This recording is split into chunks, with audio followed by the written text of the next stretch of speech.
Miércoles 23 de noviembre, saludos señoras, señores, bienvenidos como cada día a este espacio, a esta revista de prensa, a este recorrido que hacemos cada mañana por los periódicos, por las portadas de los periódicos que se publican en la provincia de Córdoba, Diario Córdoba, ABC, El Día de Córdoba, también como siempre la prensa digital.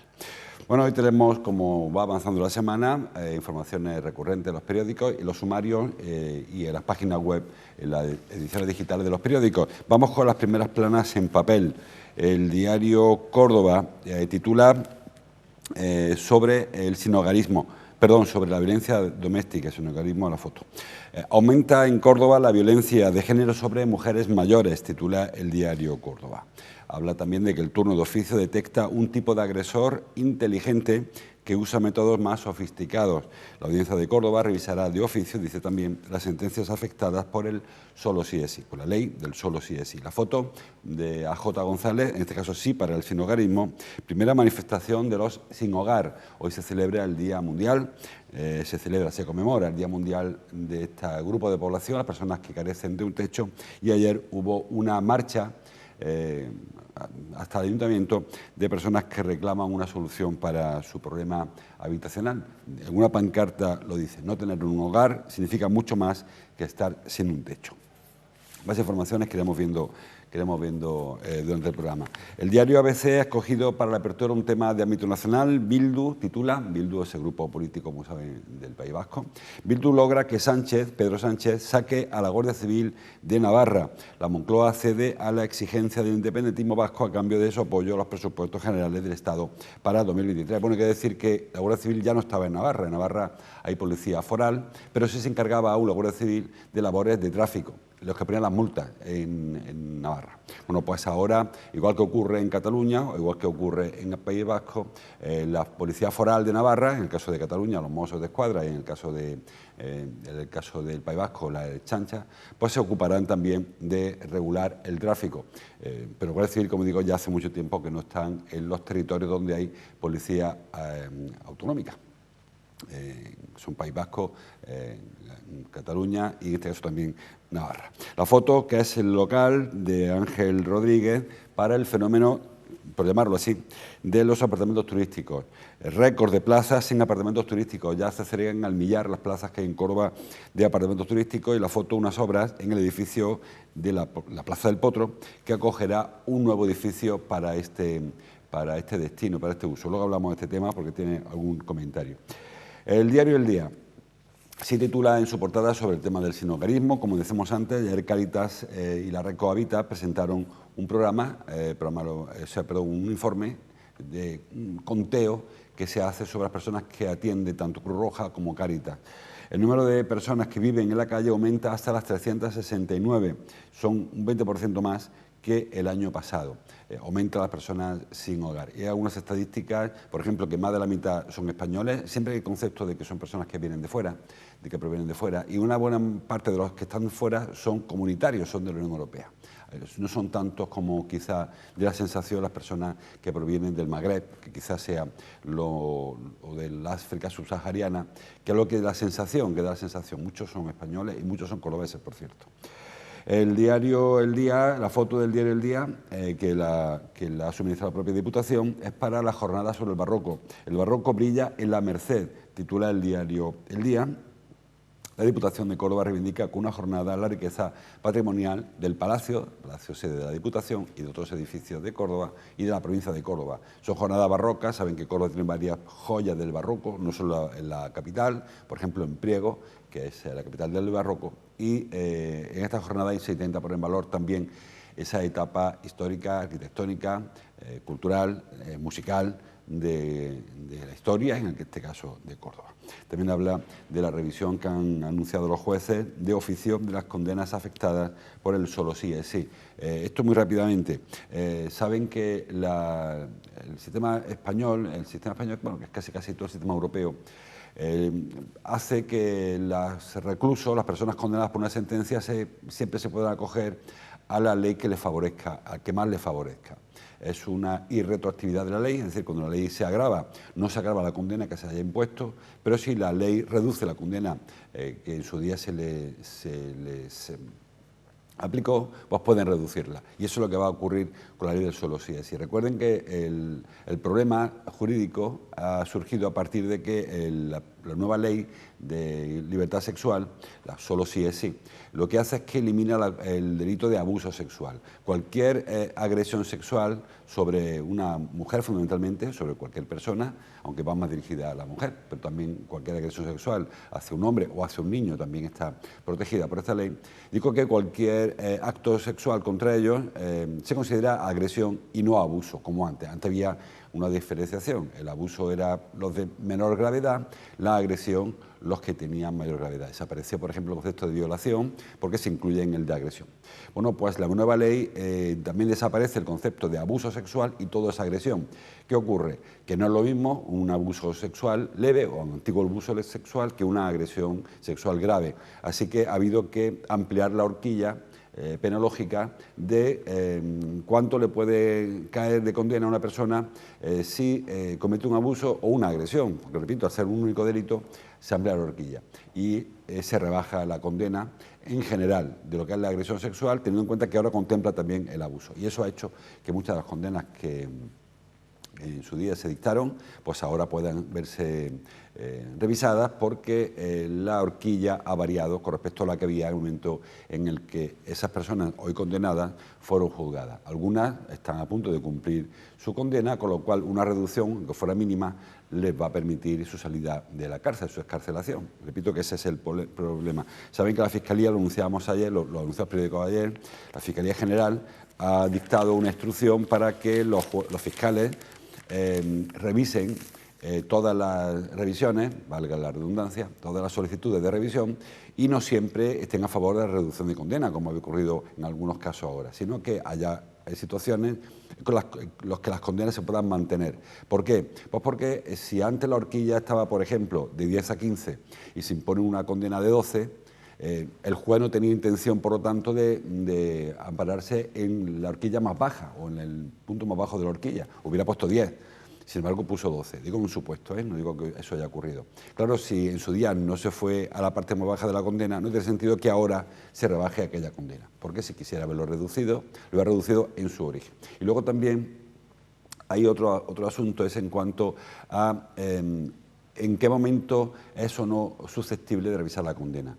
Y lo que dice la Fiscalía es que cuando la revisión se base en los hechos probados, en los hechos en los que se basa la sentencia, es cuando se puede aplicar, pero no cuando se pretenda incluir en el sumario ahora situaciones que entonces no se contemplaron, por ejemplo, las circunstancias atenuantes o las agravantes. Las atenuantes son las que atenúan la responsabilidad, lógicamente, del infractor, del delincuente, y las agravantes las que las agravan. O sea, tampoco es una cosa muy complicada de entender. Si en su día no se atendió un caso, por ejemplo, de prevalencia o de superioridad, que está saliendo ahora mucho en los periódicos, porque se abusa de superioridad, a lo mejor un adulto con respecto a un menor, sobre todo si está a su cargo, pues si no se entendió entonces, no se contempló como circunstancia agravante, no se puede contemplar ahora. Pues en ese debate jurídico estamos metidos, la ley tiene evidentemente alguna falla, evidente, no es una cosa que lo diga yo, es algo que tiene que reconocer el legislador, y habrá que corregirla a pesar de que de que la Fiscalía ya dicta instrucciones y que en una semana, creo que el miércoles que viene, el Supremo va a dictar jurisprudencia y explicará cuándo se debe revisar y cuándo no se debe revisar. Bueno, vamos con lo que nos afecta, que es la información más local, aunque empezamos hablando también por violencia de género. Lo publica Diario Córdoba, perdón. Saben que pasado mañana, el viernes, se celebra, aquí sí que se celebra un Día Internacional para luchar contra la eliminación, contra la violencia contra las mujeres, y entonces durante toda la semana estamos recibiendo mucha información, mucha estadística de lo que está ocurriendo. Ayer veíamos el tema del ciberacoso. Decía la universidad, ha puesto en marcha una campaña sobre el ciberacoso, se llama Ciberacoso SOS o SOS. Decía la universidad que perdón, 1 de cada 4 mujeres jóvenes han recibido insinuaciones a través de redes sociales. Bueno, hoy conocemos que también aumenta la violencia sexual contra las mujeres mayores. Conocimos también hace unos días que 1 de cada 2 mujeres en España, 1 de cada 2, ha sufrido algún tipo de violencia, no física, pero sí un tipo de violencia, decíamos, verbal, psicológica, algún acoso. Es decir, que el fenómeno de la violencia está mucho más extendido, a pesar de que hay todavía negacionistas y aseguran que no, que es un tema de la feminazi, como llaman ellos, pero sí que es cierto que las estadísticas demuestran que existe violencia contra la mujer en el ámbito doméstico, en el ámbito de las parejas, de las exparejas, que hay mujeres que mueren cada año. En Córdoba este año pasado este año 2023 tuvimos que lamentar la muerte de una mujer y que se está produciendo y que hay que actuar contra esa violencia. Repito que todas las capas sociales sufren violencia. No es una cosa, como se ha hablado en otras ocasiones, de los grupos más vulnerables o más marginales o con menor poder adquisitivo. Hemos visto cómo la violencia de género llega a todos los niveles de la sociedad, mujeres de niveles más altos, más bajos, de igual, con más formación, con menos formación, porque es un tema más que de violencia, es un tema del machismo que aún impera en muchas personas, en muchos hombres, también en muchas mujeres, pero sobre todo en hombres, y que se va creando una bola de nieve y del primer grito se pasa al primer insulto, luego al primer bofetón y así hasta que al final tenemos que lamentar cada año bastantes fallecimientos. Bueno, pues un día de concienciación, el del viernes y toda la semana que está habiendo actos para recordar que tenemos un serio problema, no en España, es un problema a nivel mundial, y los países civilizados, países entre comillas civilizados, porque habrá que cuestionar ese adjetivo, pues se está produciendo, y en nuestro entorno aún más. Hay problemas muy serios en Estados Unidos, muy serios en Francia, sobre la violencia de género, violencia contra la mujer, que creo que no es tolerable, no ha sido nunca tolerable, pero cuanto más avanza, cuanto más se desarrolla una sociedad, pues menos tolerable parece. Bueno, más cosas. El tema del sinhogarismo que decíamos antes. Lo trae el diario El Día en su portada. El número de personas que viven en la calle aumenta hasta las 369. Son 300, hablo de memoria, no me da tiempo de buscar la estadística, 304 hombres y 65 mujeres. Son muchos más hombres que mujeres. Y como les decía, el 50 y tantos % son españoles.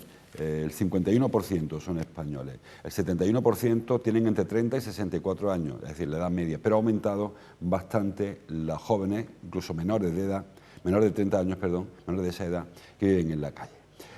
Ahí se puso en su día o se intentó activar un plan integral que se quedó paralizado. Hay una mesa contra el sinhogarismo, que se llama así, que tampoco parece que se reúne demasiado en el ayuntamiento, y las ONG, las asociaciones y colectivos que trabajan para intentar paliar el daño que estas personas sufren, ahora sobre todo en invierno, cuando llueve en otoño, pues reclaman que haya más acción por parte de las administraciones, que no hacen sino poner en marcha programas que a su vez, o con los que subvencionan en muchas ocasiones a Cruz Roja, a Cáritas, a la red Cohabita, a Prolibertas, bueno, todas fundaciones que están trabajando y asociaciones que trabajan para, como les digo, intentar aliviar la situación de estas personas, que en muchos casos son personas muy cercanas a nosotros, son personas que un día vivían en su casa, que fueron despedidas de su trabajo, que dejaron de poder pagar la hipoteca, que llegó al banco, les quitó el piso y se quedaron en la calle, literalmente, sin sitio donde meterse.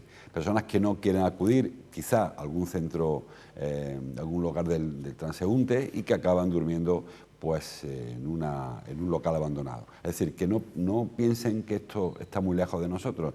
Si miran un poco hacia adentro, verán como hay gente muy cercana a ustedes que vive en la calle. Son 360 personas y muchos de nosotros conocemos a alguna persona que está durmiendo en la calle. Es un tema muy importante que hay que atajar. El viernes se celebra el Día de la Violencia de Género hoy se conmemora el Día de las Personas Sin Hogar, que tampoco es un tema, lógicamente, solo español, pero bueno, nos afecta lo que tenemos más cerca, porque muchos de ellos son vecinos. Todos son vecinos, viven en Córdoba, aunque algunos vivan en una casa y otros vivan debajo de un puente, pero todos son vecinos, lógicamente, de la ciudad.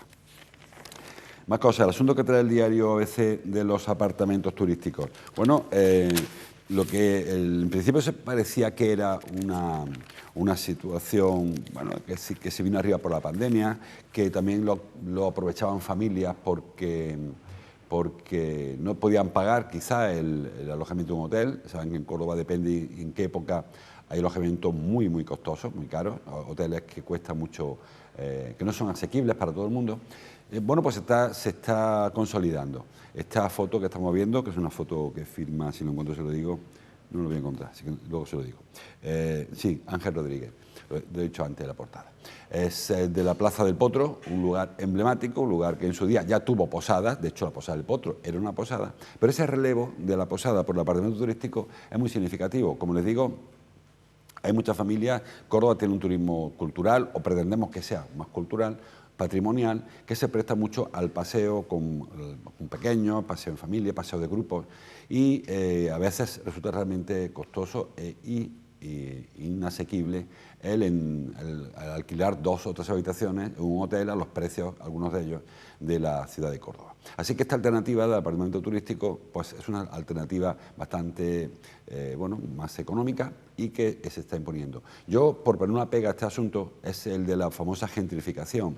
Estamos sustituyendo vecinos de toda la vida en el casco histórico por turistas, con lo que eso significa. Significa que la ciudad se mueve solamente a ritmo, al horario comercial. Cuando la ciudad, los comercios cierran, la ciudad pues se paraliza. Mientras que los vecinos tenemos otro tipo de actividad.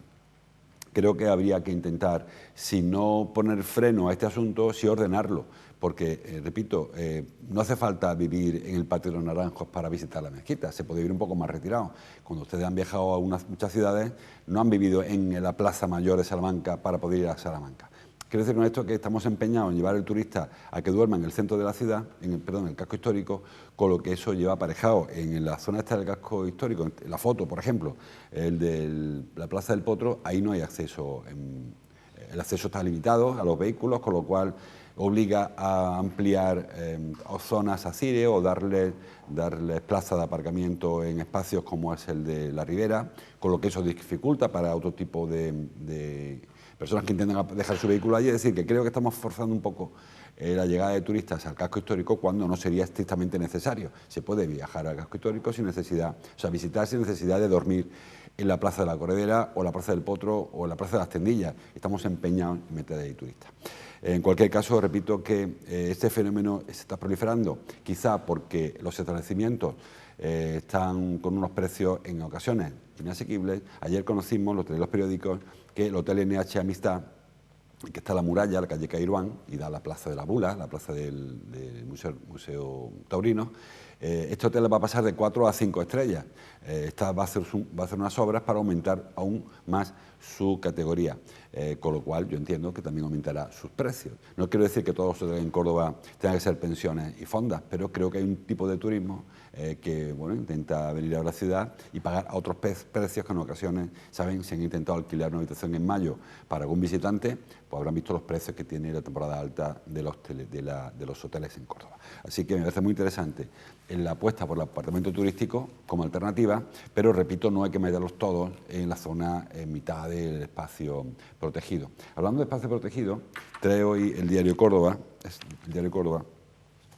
un asunto muy interesante. Ayer los vecinos del casco histórico pues abordaron un asunto prácticamente polémico, como es el tema de la energía solar, de las placas solares en el casco histórico.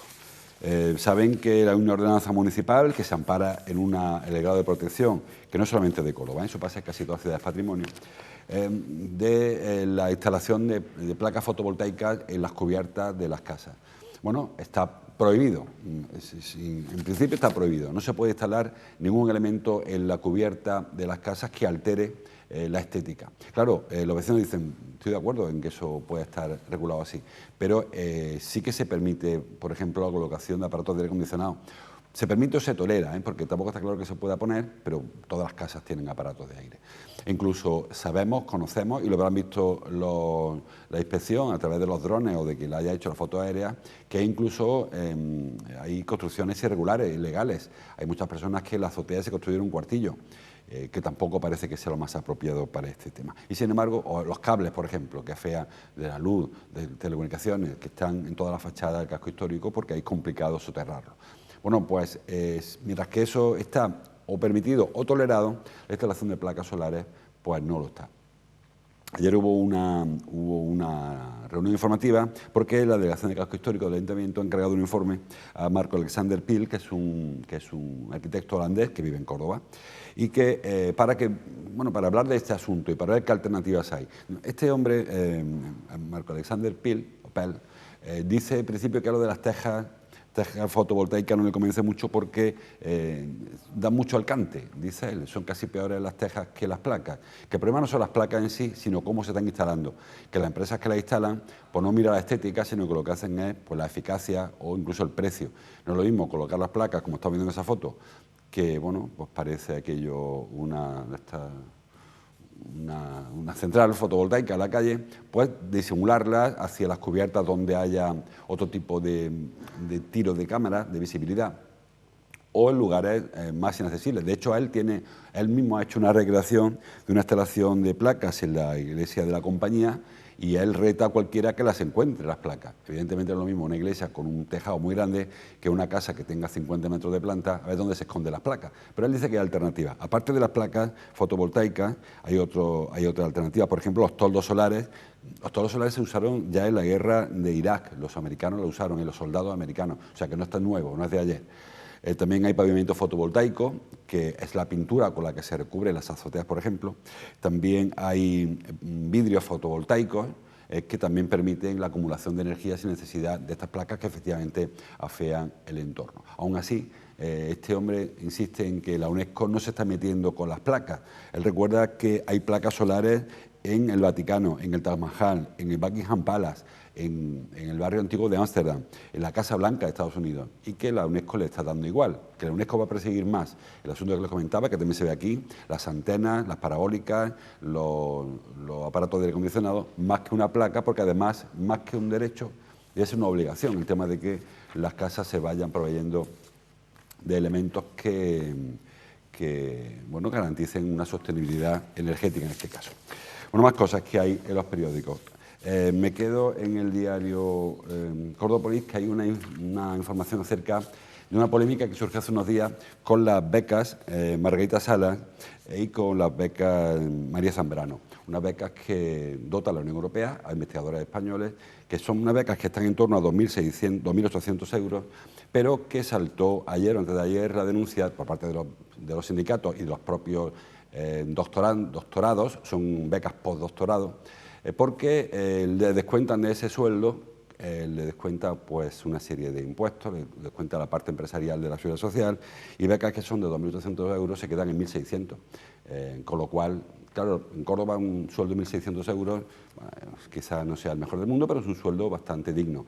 Pero mucha gente lo querría, Pero en el caso de ciudades como Madrid o Barcelona difícilmente se puede vivir con ese sueldo y se encuentran con que personas que presuntamente deben aprovechar este contrato postdoctoral para volver a España. Es un programa de retorno de talento muy interesante en cuanto a que hay investigadores españoles que están fuera de España porque aquí no hay trabajo, pues se pretende traer a Córdoba o a España con sueldos que efectivamente no dan para vivir. La Universidad de Córdoba dice que está arbitrando medidas o está buscando medidas para que este tipo de sueldos se incremente mediante unas compensaciones o unas contribuciones por parte de la UCO, como se hace, por ejemplo, en la Universidad Politécnica de Madrid o en la Carlos III o en Salamanca, o como en otras universidades, considerarla en lugar de contratos postdoctorales, considerarlas como becas, que ahí no hay que retenerles nada. Es verdad que con esa beca no se cotiza o no se cotiza igual. Los investigadores prefieren trabajar antes que estar becados, pero en este caso no tienen esa merma en el sueldo. Más cosas, estamos casi fuera de hora. Trae el diario ABC, lo trae Luis Miranda, una información interesante, sobre todo para la Iglesia Católica. Titula el diario ABC que el Cabildo Catedral de Córdoba prepara la elección de un nuevo presidente. tras 16 años de Pérez Moya, de Manuel Pérez Moya, actual deán. Pérez Moya es deán de la Catedral, deán presidente, en este caso, desde el año 2007, creo que fue, cuando se jubiló el anterior, que era Juan Moreno. Bueno, pues ahora saben que Manuel Pérez tiene problemas de salud, no demasiado grave, pero sí que está el hombre tratándose, y luego la edad, que cumple 75 años ahora, con lo cual toca o no, porque podía mantenerse, pero en principio parece que se va a jubilar. Hay que buscar sustituto para el presidente. El Cabildo es un órgano, es el órgano que gestiona la catedral. Es un órgano que es autónomo de la diócesis, del obispado. El obispo nombra canónigos, son 27 los canónigos que he nombrado actualmente en el Cabildo de Córdoba. Los nombra el obispo, pero luego ellos se manejan. Ellos eligen sus cargos, ellos eligen su presidente, que en este caso, como le digo, Manuel Pérez Moya, y que antes fue Juan Moreno, y en fin.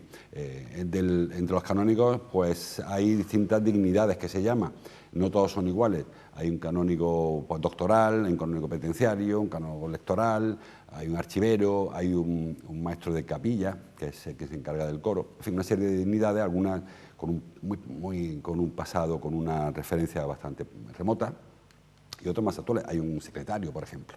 Bueno, pues ahora, entre los canónigos electos, los que eligió el obispo en su día, porque son cargos que elige, repito, el obispo, aunque luego no tiene ningún control sobre ellos, se elige el presidente. El Cabildo es el órgano, en el caso de la diócesis de Córdoba, aunque, repito, no depende del obispo. De hecho, quien elige al obispo no tiene más remedio que ratificarlo, no puede rechazarlo, no puede vetarlo. El Cabildo de Córdoba es un cabildo con unos ingresos importantes. El año 2019 ingresó 17 millones de euros, la gran mayoría, 95%, como sospecharán, gracias a las entradas de la mezquita catedral, pero también mezquita es del Cabildo Catedral. Bueno, pues eso generó un superávit de 2,5 millones de euros que, bueno, el Cabildo luego aclara en su portal de transparencia a dónde va dirigido, aunque no todo el mundo tiene tan claro dónde se dirige ese dinero que parte de las taquillas de la mezquita. Este último año sí que hubo que pedir un crédito incluso, porque bajaron, el año de la pandemia me refiero, bajaron mucho las entradas y hubo que pedir un crédito de 10 millones de euros que creo que están pagando sin demasiadas dificultades. En Córdoba tenemos esa singularidad, el tema del Cabildo y de la diócesis, del obispado. En otras ciudades son muy parejos porque no tiene la relevancia que tiene en las cuentas de la iglesia de otras ciudades la existencia de un edificio como el de la Mezquita Catedral, que está gestionado por el Cabildo, que pertenece lógicamente a la iglesia. Son todos sacerdotes los que les he contado, bueno, todos no se los he contado, pero están por ahí escritos en la información de Luis Miranda. Son las 27 personas, hay 7 eméritos o jubilados, entre ellos está Juan Moreno, el anterior deán. Y como les digo, no tienen esa relevancia habitualmente esta órganos en otras diócesis. Y termino, ya ahora sí que estoy fuera de hora, prácticamente hablándole de gastronomía. Se ha celebrado, creo que ha sido en Toledo, una nueva gala de las estrellas Michelin, de la guía Michelin. Bueno, pues se ha ratificado la estrella de Paco Morales, tiene 2 estrellas, ¿saben? Cocinero de honor. La estrella que tiene Quisco García, por el restaurante El Choco, las estrellas de Paco Morales fueron de 2016 y 2019 y Quisco tiene una más antigua de 2011. Y aquella estrella que en su día ganó Celia Jiménez, aunque no trabajaba en Córdoba, estaban trabajando entonces en Marbella, en el restaurante El Lago. Bueno, pues ahora se suma otra estrella cordobesa, no en Córdoba, está en Ibiza, pero es de un cocinero cordobés, de Paco Budía, que en su día este hombre estudiaba empresariales, dejó los estudios, se fue a trabajar con Berasategui, y se fue a las artes y luego él fue becado con un máster, acabó en un restaurante que abrió Berasategui en Ibiza, que se llama Echeco, se llama, y ahí es el jefe de cocina. Bueno, pues ha conseguido una nueva estrella Michelin para la cocina cordobesa, aunque repito, en este caso no está en Córdoba capital. Bueno, también, por cierto, hay unos premios que se llaman los Big Gourmand, que son premios que da la guía Michelin para la relación precio-calidad. No es todo la calidad, sino también el precio. En ese caso, en Córdoba la tienen, están en esa relación, Tierra Olea, La Cuchara de San Lorenzo, la Taberna de Almodóvar y el Embero. Y ahora se suma una taberna en Almodóvar del Río, la Taberna Cuatro Caminos, que también se une a esta. También hay otra en Puente Genil, creo. Sí, Puente Genil tiene 2. El Casa Pedro y el Alma Ezequiel en Montilla. En fin, la cocina, que como les decía, traigo a colación este asunto, volviendo al tema del turismo con el que antes casi avanzábamos, ¿no? Córdoba tiene que buscar un turismo, entiendo yo, de calidad más que de cantidad, Y la gastronomía es un buen aliciente para que los turistas vengan a Córdoba también, no solo a pasear, no solamente a ver la mezquita, que por supuesto está abierta para todo el mundo. Córdoba es una ciudad muy acogedora, pero hay que buscar un turismo de más calidad que de cantidad, porque de cantidad ya andamos, creo, suficientemente servidos. Así que ahora hay que apostar por otro tipo de turismo, al menos esa es mi opinión. Los que entienden lo harán mejor que yo. Hay más información, como cada día que no da tiempo a comentar, así que les invito, como siempre, a que bajen al kiosco, compren periódico, entren en internet, escuchen la radio y sobre todo que vean la tele y se pueden que nos vean a nosotros. Mañana seguimos, hasta entonces, como siempre, gracias por su atención.